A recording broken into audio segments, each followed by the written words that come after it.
The Ark of the Covenant once represented the throne of God, but it vanished from the pages of history over 2,500 years ago, and its fate has been shrouded in mystery. What really happened to the Ark of the Covenant? Was it destroyed by the Babylonians when they sacked Jerusalem and burned Solomon's temple in 587 BC? Or was it hidden away somewhere to await a better day? Some say it was hidden in a secret chamber deep within the recesses of the Temple Mount. And another story tells of a clandestine plot to steal the golden ark and carry it into Africa. Wow, that's the stuff legends are made of. The Ark of the Covenant was built at Mount Sinai during the days of Moses, some 3,500 years ago. It was made of acacia wood overlaid with gold. Across the top were two angelic creatures called cherubim.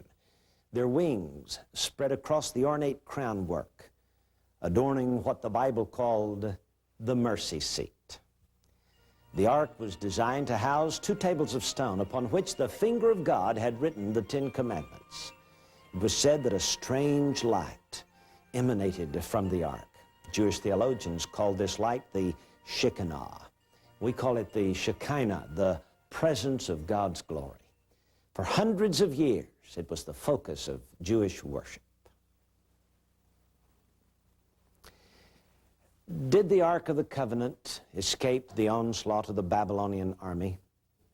If so, when and how was it taken from Solomon's temple? And what happened to it?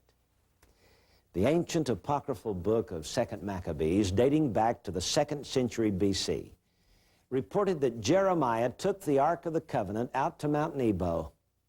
In chapter 2, we are told that the prophet commanded the tabernacle and the ark to go with him as he went forth into the mountain where Moses climbed up and saw the heritage of God.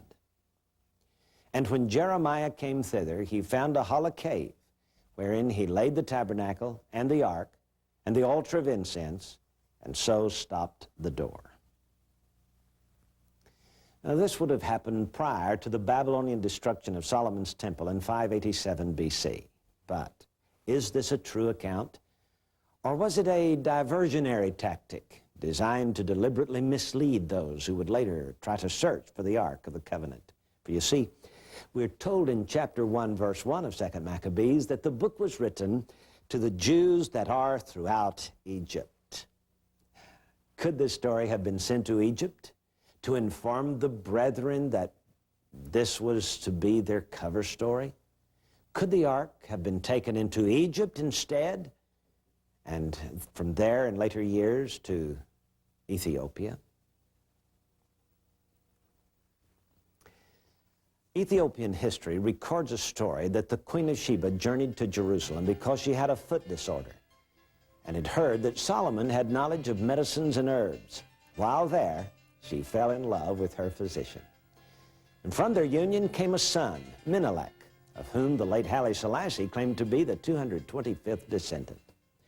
According to the Kebra Nagast, an ancient Ethiopian manuscript, when Menelik was 19 years old, Solomon had a duplicate of the ark constructed as a gift for his son and commissioned the firstborn sons of all the elders of Israel, including the son of the high priest, to accompany Menelik back to Ethiopia. As the story goes, a farewell party was given on the night before Menelik left for home. All of the priesthood became intoxicated and fell asleep, affording Menelik and/or his group to enter the Holy of Holies and switch arks, taking the real Ark of the Covenant back to Ethiopia. It is reported that the Ark of the Covenant resides in the Church of St. Mary of Zion in Axum, a town in northern Ethiopia.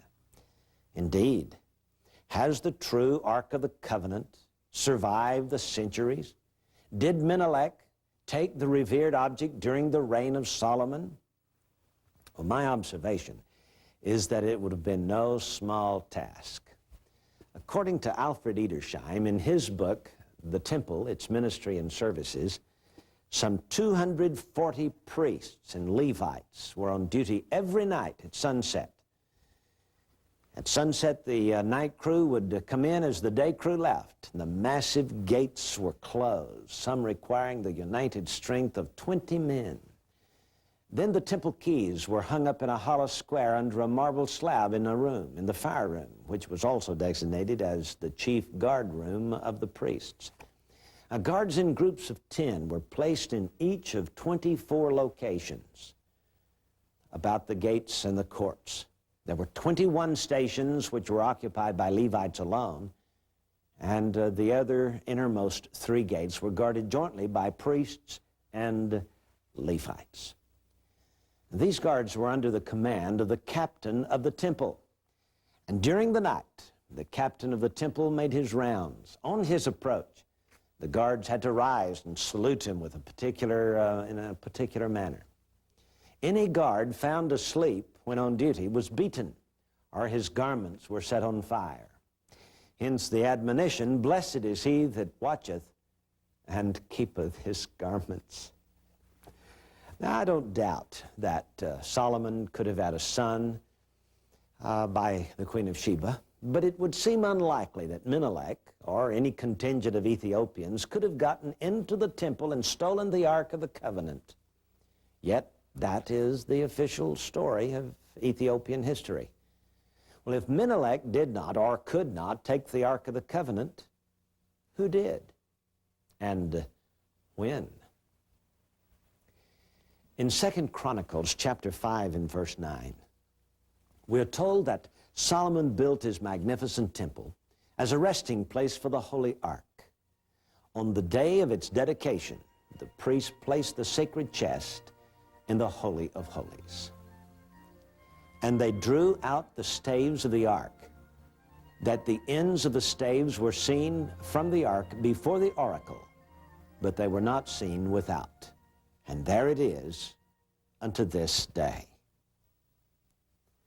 The scribe who recorded this historic event must have done so several years later, because he noted that the staves were to be seen in the holy place unto this day.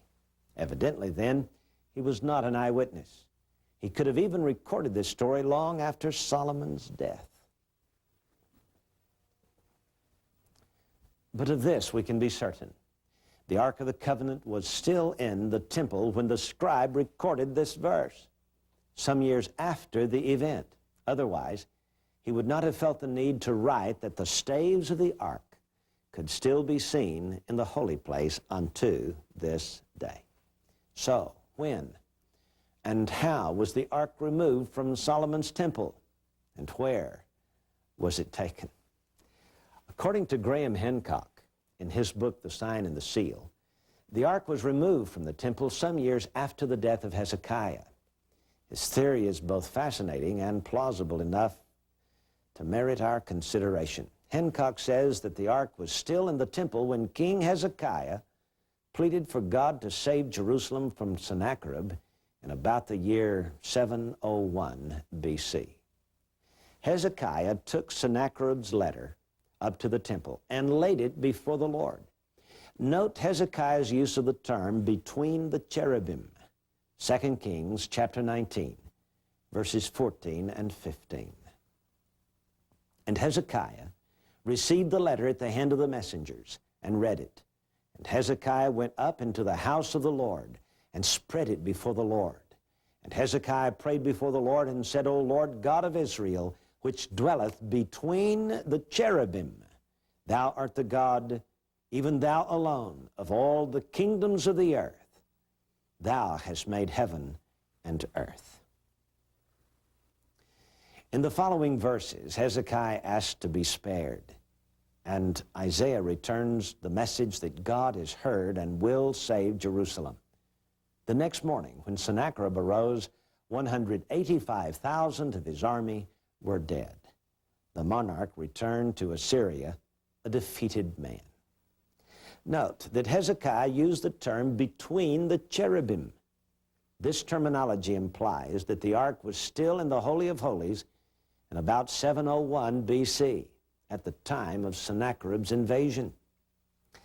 However, during the reign of Josiah, some 79 years later, There is a verse which implies that the ark was no longer in the temple. In 2 Chronicles chapter 35, verses 2 and 3, Josiah led all the people to observe a spectacular Passover, at which he asked the Levites to return the Ark of the Covenant. King Josiah said unto the Levites that taught all Israel, which were holy unto the Lord, put the holy ark in the house which Solomon the son of David, king of Israel, did build. It shall not be a burden upon your shoulders. Serve now the Lord your God and his people Israel. For Josiah to request the Levites to put the holy ark in the house reveals that it had been previously removed from the temple. For him to say that it shall not be a burden upon your shoulders implies that it had been carried away upon the shoulders of the Levites. Sometime within that 79-year period, from Hezekiah to Josiah, the ark was removed from Solomon's temple. And by this time, the Levites could not comply with the king's request. The ark was gone for good. When the priests could not return the ark during the days of Josiah, the people began asking, where is the ark? In an effort to calm their fears, Jeremiah told the people that they should not worry about the Ark of the Covenant. His statement appears in the form of a prophecy that someday they wouldn't need it anymore. Jeremiah chapter 3, verses 16 through 18. And it shall come to pass, when ye be multiplied and increased in the land in those days, saith the Lord, they shall say no more, the ark of the covenant of the Lord. Neither shall it come to mind, neither shall they remember it, neither shall they visit it, neither shall that be done any more. At that time they shall call Jerusalem the throne of the Lord, and all the nations shall be gathered unto it, to the name of the Lord, to Jerusalem. Neither shall they walk any more after the imagination of their evil hearts. In those days the house of Judah shall walk with the house of Israel, and they shall come together out of the land of the north, to the land that I have given for an inheritance unto your fathers. The Jerusalem Bible translation is a little different. It makes it quite interesting. It puts it this way. And when you have increased and become many in the land, then it is Yahweh who speaks. No one will ever say again, where is the ark of the covenant of Yahweh? There will be no thought of it, no memory of it, no regret for it, no making of another. When that time comes, Jerusalem shall be called the throne of Yahweh. All nations will gather there in the name of Yahweh and will no longer follow the dictates of their own stubborn hearts. Yes, Jeremiah predicted a time when men would no longer ask, where is the Ark of the Covenant? The occasion that prompted Jeremiah's prophecy indicates that a lot of people were beginning to ask about its disappearance. They wanted to know what had happened to it. In response to their questions, Jeremiah attempts to console them. Note, however, that he does not tell them where it is. So, when did it disappear? For the answer to that question, we should go back to the reign of the wicked Manasseh, who ascended the throne following the death of his father Hezekiah in about 687 BC. According to 2 Kings, chapter 21, verses 5 and 7, Manasseh committed the ultimate abomination in the temple. He placed a statue of the Babylonian deity Ashtaroth in the Holy of Holies. And he built altars for all the hosts of heaven in the courts of the house of the Lord. And he set a graven image of the grove that he had made in the house. For the wicked King Manasseh to set up an image of the infamous mystery Babylon in Solomon's temple could only mean that the ark and its covenant would have to be removed. In his outrage against all that is godly, Manasseh killed the prophets. Blood flowed from one end of Jerusalem to the other. Following Manasseh's death, after a reign of 55 years, Amon, his son, ascended the throne. And within 2 years, he was killed by his servants. At age 8, young Josiah, great-grandson of the good King Hezekiah, was crowned. At age 16, he began to seek after the God of David. At 20, he began to institute reforms throughout the land. He cut down the groves of idolatry and insisted that all the people return to a worship of the one true God. In about 622 BC, in the 18th year of his reign, Josiah took Manasseh's idol out to the Kedron Valley and burned it. And he brought out the grove, that is the idol of Ashtaroth, from the house of the Lord without Jerusalem unto the brook Kedron, and burned it at the brook Kedron, and stamped it to small powder, and cast the powder thereof upon the graves of the children of the people. The reforms instituted by Josiah brought revival to the land. Repairs were ordered for the temple, and as I have just told you, a great Passover revival was celebrated. That is when Josiah asked the Levites to return the Ark of the Covenant, and they could not comply. It seems quite likely that the ark was taken from the temple during the reign of the wicked king Manasseh and replaced with an idol of a Babylonian deity. If so, where was it taken? A clue to the answer may be found in 2 Chronicles chapter 35, verses 20 through 25. The story takes place 13 years after Josiah had requested the Levites to put the holy ark in the house. The king of Egypt marched his army through Israel on his way to fight a war at the city of Carchemish on the banks of the Euphrates River. Note, at the opening of the story, we are told that Josiah had prepared the temple. After all this, when Josiah had prepared the temple, Necho, king of Egypt, came up to fight against Carchemish by Euphrates, and Josiah went out against him. Why would Josiah go out against Pharaoh Necho? What did the Pharaoh have that Josiah wanted? Some 13 years before, Josiah had prepared the temple, not repaired the temple, but prepared the temple for a return of the Ark of the Covenant, and had requested the Levites to put it back. From the context of the story, it appears that Pharaoh Necho had the ark with him. He told Josiah that God had commanded him to hurry into Syria. Necho asked Josiah not to meddle with God, and the Egyptian king told Josiah that God was with him.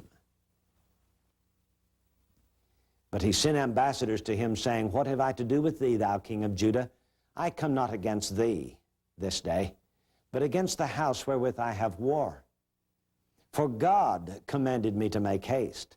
Forbear thee from meddling with God, who is with me, that he destroy thee not." Josiah was warned that if he persisted, God, who was with Pharaoh Necho, would destroy the Judean monarch. The story continues. Nevertheless, Josiah would not turn his face from him, but disguised himself that he might fight with him, and hearkened not unto the words of Necho from the mouth of God, and came to fight in the valley of Megiddo. And the archers shot at King Josiah, and the king said to his servants, "Help me away, for I am sore wounded." And his servants therefore took him out of that chariot, and put him in the second chariot that he had, and they brought him to Jerusalem, and he died, and was buried in one of the sepulchres of his fathers. And all Judea and Jerusalem mourned for Josiah, and Jeremiah lamented for Josiah. Why was Josiah so determined to fight the entire Egyptian army if it were not to retrieve the Ark of the Covenant? It seems that Josiah threw all caution to the wind. In the rage of the moment, he made a fatal decision to disguise himself and charge against Pharaoh Necho. It appears that his overwhelming desire to snatch the ark cost him his life. Did the king of Egypt have the ark? Was he about to take it into battle just as the Jews had done in years past? Though we are not told in the biblical account, the implication is very strong that a Jewish mercenary force had hired out to the Egyptian king and had brought along their secret weapon, the Ark of the Covenant. According to the Bible Almanac, a Thomas Nelson publication, a Jewish mercenary force had accompanied Ashurbanipal on his Assyrian invasion into Egypt in 663 BC, during the reign of Manasseh, along about the time when the ark disappeared from Jerusalem. Now, these Jews stayed in Egypt and settled on an island in the Nile River near the city of Aswan and developed the ivory trade, giving the island its name, Elephantine. The Jewish colony also built a magnificent temple on the island. It was said to be an impressive edifice that included huge stone pillars and 5 gates with bronze hinges. Inside, silver and golden bowls were stored and used in the service of Yahweh. The Jewish temple built at Elephantine Island with the same dimensions as Solomon's temple, 20 cubits by 60 cubits, stood for over 200 years. Jewish historians have questioned why a temple was built in Egypt when no temple was built in Babylon. Could it be that the Ark of the Covenant had been taken into Egypt? When considering why temples are built, we are faced with the logical conclusion: temples are built to house gods. Perhaps the temple at Elephantine was built to house the Ark of the Covenant after its expulsion from Jerusalem by Manasseh. In fact, the ark would not have been safe anywhere in Israel during the reign of Manasseh. The wicked king tried to destroy all of the remnants of true religion throughout the land, including the prophets. There were no prophets mentioned from Isaiah, who was killed by Manasseh, to Jeremiah, who appeared in the reign of Josiah. Though the ark was not safe in Israel, it could have been preserved in Egypt. When Cambyses, monarch of Persia, invaded Egypt in 525 BC, the Jewish garrison at Elephantine Island hired out to his service. We're told that Cambyses destroyed every Egyptian temple, leaving the Jewish temple on Elephantine Island intact. We are also told that the Jewish edifice was built near an Egyptian temple dedicated to Khnum, Egypt's ram god. Needless to say, Jewish sacrifices of rams at the Jewish temple offended the native Egyptians. The Egyptian priests found their opportunity for revenge when the Jewish governor left to report to Susa in 410 BC. While the governor was away, they destroyed the Jewish temple. The Elephantine papyri, dating from the 5th century BC, contains a letter to Jerusalem asking for help to rebuild the temple on Elephantine Island. We are told, however, that the priests in Jerusalem regarded the existence of a second temple as close to blasphemy and rebuked the colony at Elephantine. Had there been a positive response, perhaps the ark could have been returned to Jerusalem. It is speculated that the priesthood in Jerusalem did not want to yield to the authority of those who possessed the Ark of the Covenant, and therefore ignored their pleas for help. Evidently, the Jerusalem temple authorities were not willing to relinquish their political control. God was not a consideration. And we note that there was a 400-year period of silence between the Old Testament and the New Testament. No prophets spoke. No scripture was written. And no glory graced the temple. Was the Ark of the Covenant housed in the temple at Elephantine? What about that story in 2 Maccabees that tells of Jeremiah hiding the ark in a cave on Mount Nebo? Could that have been written to divert attention away from Egypt?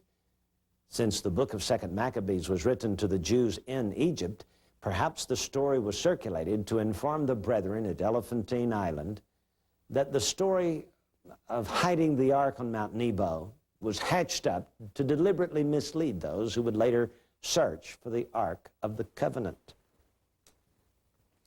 There is another story given in the Bible which seemingly makes no sense unless it contains a part of the puzzle on the whereabouts of the Ark of the Covenant. In the book of Jeremiah, we are told that the prophet was forced to accompany a Jewish remnant escaping into Egypt to avoid Babylonian enslavement. They arrived at Tahpanhes, a city near the northeastern border of Egypt. Jeremiah, who was taken against his will, gives a strange prophecy in Jeremiah chapter 43, verses 9 and 10. The Lord told him to take great stones in thine hand and hide them in the clay of the brick kiln, which is at the entry of Pharaoh's house into Tahpanhes, in the sight of the men of Judah.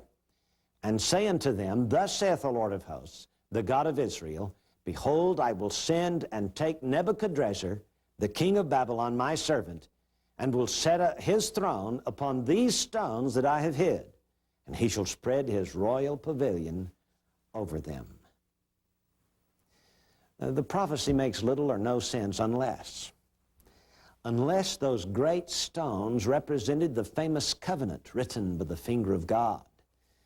It seems to me that Jeremiah is saying that the ark and its divine covenant were hidden in Egypt. And even though the king of Babylon, who possessed all the other treasures of the Jewish temple, will conquer Egypt, he will not find the ark, even if it be right under his tent and his throne. Graham Hancock, author of the book, The Sign and the Seal, recently interviewed the senior priest of the Ethiopian Jews, Raphael Hadani, who told him that the legend of the Queen of Sheba having a son by Solomon could not be proven. He believed, rather, that his ancestors came from Aswan, Egypt, in the 5th century BC, bearing the Ark of the Covenant. Hancock suggests that the ark was taken to Egypt. If so, then the prophecies against Egypt given by Isaiah, Jeremiah, and Ezekiel take on added meaning. The rather lengthy prophecy in Ezekiel chapters 29 through 32 make better sense if the ark had been given refuge in Egypt. The prophecy opens with Ezekiel condemning Pharaoh for his laying claim to the Nile. Thus saith the Lord God, Behold, I am against thee, Pharaoh, king of Egypt, the great dragon that dwelleth in the midst of his rivers, which hath said, My river is mine own, and I have made it for myself. Ezekiel chapter 29, verse 3. Now the Jewish temple was located on the island of Elephantine, which lay in the midst of the river. It seems that the Pharaoh was saying, It's mine. Now Ezekiel pronounces a judgment upon Egypt in verse 10. Behold, therefore, I am against thee, and against thy rivers, and I will make the land of Egypt utterly waste and desolate, from the tower of Syene even unto the border of Ethiopia. Verse 10. And the ancient tower of Syene was located at what is today called Aswan, adjacent to the island of Elephantine. It seems that Ezekiel was pronouncing judgment upon the very area where the Jewish colony had built their temple. After the Elephantine temple was destroyed, it seems as if these guardians of the ark and their precious cargo went south to Moriah, a city on the banks of the Nile at the tributary of the Takazi River. Moriah is located in today's modern Sudan. The name Moriah means mother of Ethiopia. According to the 1st century historian Flavius Josephus, Moriah was a city where Moses met and married Tharbis, the daughter of the king of Ethiopia. The city's earlier name was Seba. And in the book of Numbers, chapter 12, we are told that Miriam and Aaron spake against Moses because of the Ethiopian woman whom he had married, for he had married an Ethiopian woman. And Josephus wrote that the marriage of Moses had taken place in Moriah. It was also the capital of Ethiopia during the 1st century. in the New Testament book, which records the Acts of the Apostles, chapter 8, verse 27, we're told that Philip met and converted a man of Ethiopia, an eunuch of great authority under Candace, queen of the Ethiopians, who had charge of all her treasures and who had come to Jerusalem for to worship. The throne of Candace was located in Moriah. Question: was the Ark of the Covenant part of her revered treasure over which the eunuch had charge? How long the Jewish colony from Elephantine were welcome at Moriah in the 4th century BC is not known, but eventually they moved on, following the course of the Takazi River into the heartland of Ethiopia. Compared to the deserts of Aswan and Moriah, the country must have looked like the Garden of Eden. Evidently, the group found another island where they could protect the ark, the island of Kirkos on Lake Tana. This time, no temple was built, only an altar. According to the modern inhabitants of Kirkos, the ark was housed in a tent for the next 700 years. A tent? What tent? Is it possible that the tabernacle of David accompanied the ark and was used to preserve it? Following the influence of the Ethiopian eunuch, by the year AD 331, about the same time Constantine was converting the Roman Empire, Christianity also had a distinct influence upon the social life of Ethiopia with the conversion of their king. Soon, the Ethiopian ruler removed the ark from the Jewish colony at Kirkos and placed it in a new church which he had built in honor of Mary at a new town he had constructed, Axum, in northern Ethiopia. According to Ethiopian history, the Ark of the Covenant has been preserved in the Church of St. Mary of Zion for the past 1,600 years.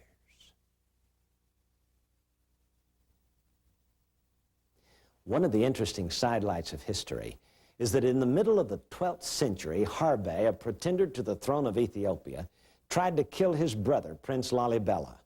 But Lalibela escaped to Jerusalem for safety, and there he met a group of the Knights Templar. According to the story, he asked the knights to escort him back to Ethiopia, overthrow his brother, and install him upon the Ethiopian throne. Evidence of a crusader presence in Axum in the 12th century agrees with the story that the Knights Templar sent a contingent to Ethiopia to install Lalibela upon the throne.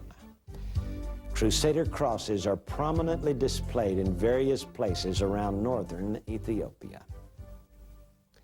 Evidently, they remained in Axum in the service of the king for the next 200 years, building at least a dozen churches in the area. The architecture of these churches has been considered feats of almost miracle proportions. It seems that while stationed in Jerusalem from 1118 to 1127, the Knights Templar uncovered the secret of Solomon's architecture. While one group was in Axum building cathedrals for the Ethiopian king, another larger group had returned to Europe and had begun to build cathedrals in a new and altogether amazing architectural style, which became known as Gothic architecture. Their first cathedral was built at Chartres, France. It is a most amazing building. On the north porch, there is a series of statues that seem to relate to the Ark of the Covenant being in Ethiopia. There is a statue of Melchizedek holding the Holy Grail, a stone inside, and another statue of the Queen of Sheba with Solomon. Between the two is a representation of the Ark of the Covenant moving toward the Queen of Sheba. The year for the building of this cathedral is about 1165. This proves that the Knights Templars had knowledge that the Ark of the Covenant was in Ethiopia in the 12th century.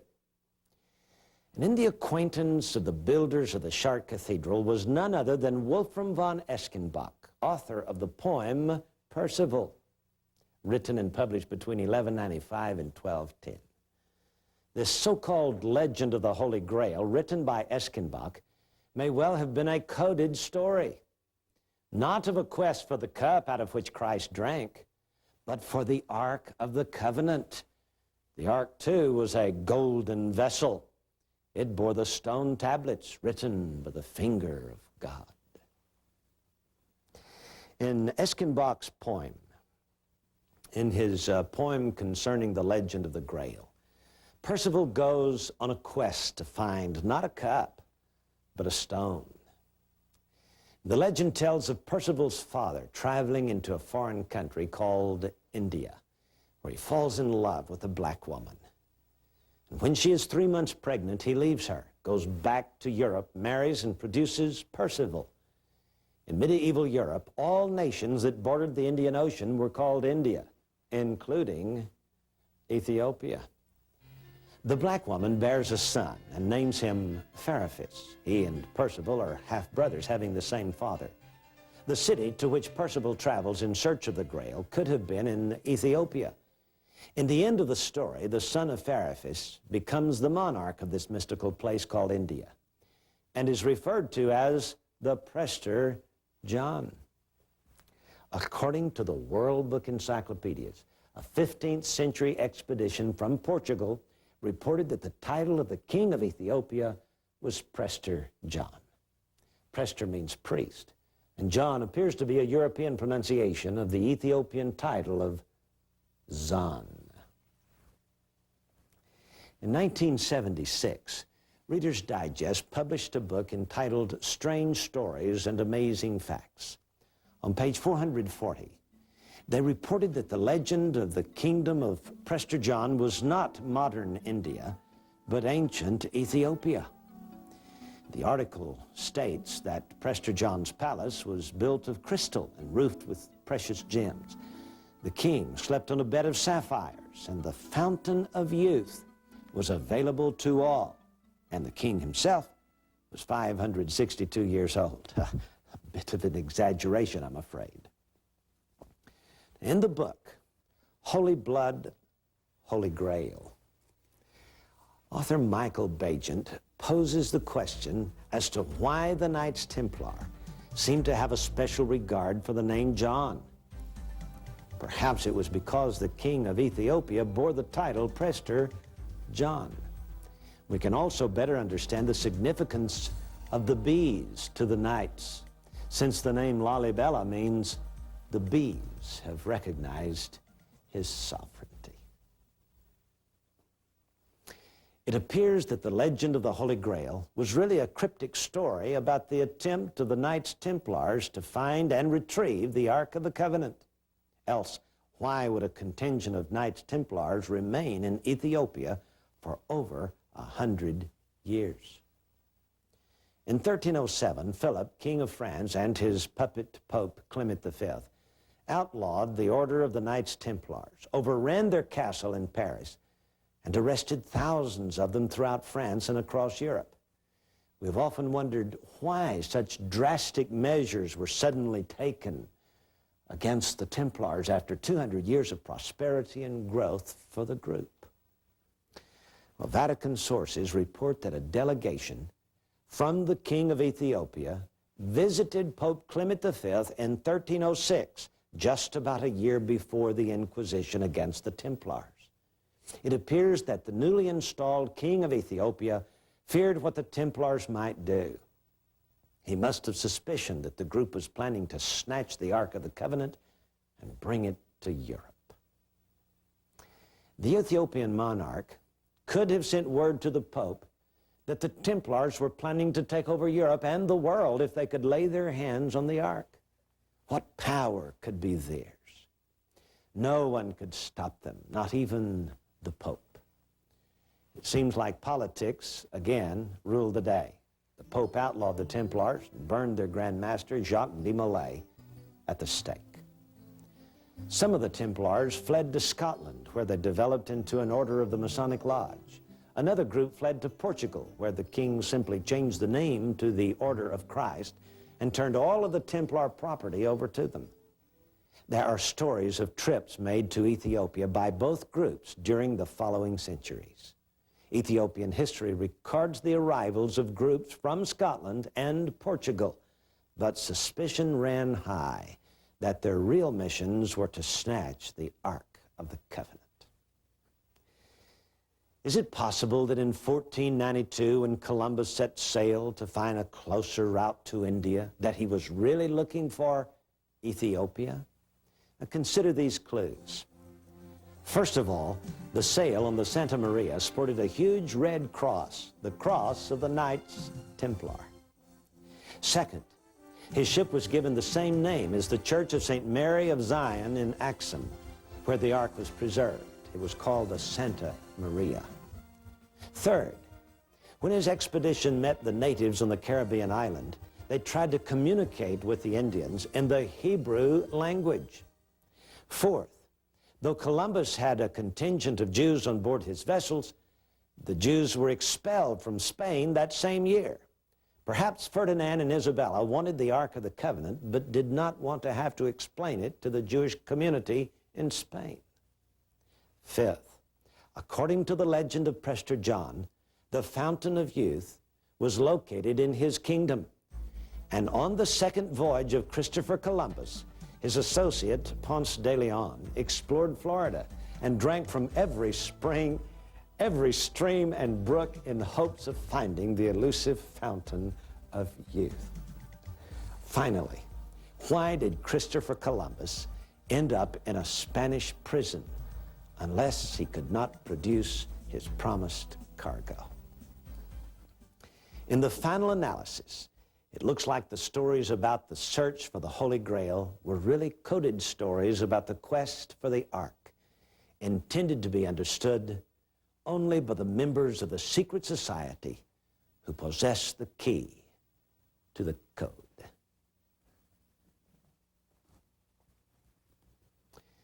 The Falashas, the black Jews of Ethiopia, are the apparent descendants of that Jewish garrison which once built a temple at Elephantine Island. They lost control of the Ark when Christianity swept into Ethiopia. For the past 1,600 years, the Ark of the Covenant has been kept in the Holy of Holies within the confines of the Church of St. Mary of Zion in Axum, Ethiopia. No one is allowed to see it, even today. The Ethiopian hierarchy, by tradition, appoints a single guardian to attend the Ark continually until his death, at which time another is appointed to take his place. As far as we know, the present guardian still attends the Ark.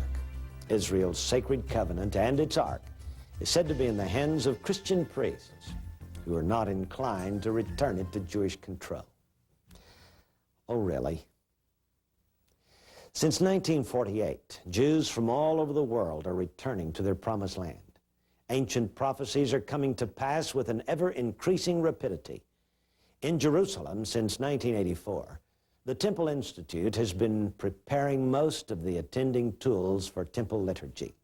There are some 90 implements designed for temple worship, including a copper wash basin, robes and vestments for the priesthood, silver trumpets, lots for choosing the sacrifices, and vessels for carrying the blood.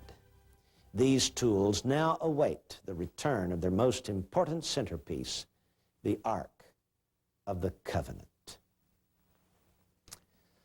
Amos, a contemporary of Isaiah, predicted that one day God would again raise up the tabernacle of David. In Amos 9:7, he linked Israel to Ethiopia. He wrote, "Are ye not as the children of the Ethiopians unto me, O children of Israel?" And 4 verses later, Amos predicts, "In that day I will raise up the tabernacle of David that is fallen, and close up the breaches thereof, and I will raise up his ruins, and will build it as in the days of old, that they may possess the remnant of Edom, and of all the heathen," that is the Gentiles, "which are called by my name, saith the Lord that doeth this." After making a link between Israel and Ethiopia, God promised to raise up the old tabernacle of David, which was built to house the Ark. And 2 groups are listed as having a part in this latter-day prophecy, a remnant of Jews and a group of Gentiles, which are called by my name. In the days of Amos, there were no Gentiles called by the name of the Lord. Today, however, there is a world full of Gentiles called Christians. But are we missing something here? Could the remnant refer to the Phalashes, the black Jews of Ethiopia, as well as the rest of the returning Jews? And could the heathen or Gentiles, which are called by God's name, refer to the Ethiopian Christians who have control of the ark? Furthermore, from the 4th century BC until the 4th century AD, the ark was housed in a tent on the Ethiopian island of Kirkos on Lake Tana. Could that tent be the tabernacle of David? Has it also survived the centuries, preserved to fulfill biblical prophecy? Only time will tell. Now, there is also a prophecy given by the minor prophet Zephaniah, which may give a clue about a possible return of the ark. Zephaniah was a black Jew from Ethiopia. Chapter 1, verse 1 calls him the son of Cushi, the Ethiopian. And the name Zephaniah means God has hidden. Hidden what? Perhaps the Ark of the Covenant. In chapter 3, verse 10, Zephaniah wrote, "From beyond the rivers of Ethiopia, my suppliants, or multitude of worshipers, even the daughter of my dispersed, shall bring mine offering." Could this offering be the Ark of the Covenant? The offering will be brought from Ethiopia by a group of suppliants, a term which refers to a multitude of worshipers, and they are called the daughter of my dispersed. Isaiah also gives a strange prophecy about an object being brought from Ethiopia. Isaiah chapter 18, verse 1 identifies the country. "Woe to the land shadowing with wings, which is beyond the rivers of Ethiopia." In verse 7, Isaiah predicts that a present will be brought from Ethiopia to the Temple Mount in Jerusalem. "In that time shall the present be brought unto the Lord of hosts, of a people scattered and peeled, and from a people terrible from their beginning hitherto, a nation meted out and trodden under foot, whose land the rivers have spoiled, to the place of the name of the Lord of hosts, the Mount Zion." From all that we have learned, we may conclude that the present brought from Ethiopia may well be the long-lost Ark of the Covenant. At last, I think we can be fairly certain that the ark was removed from the Jerusalem temple during the reign of Manasseh and taken to southern Egypt, where a temple was built on the island of Elephantine to preserve it.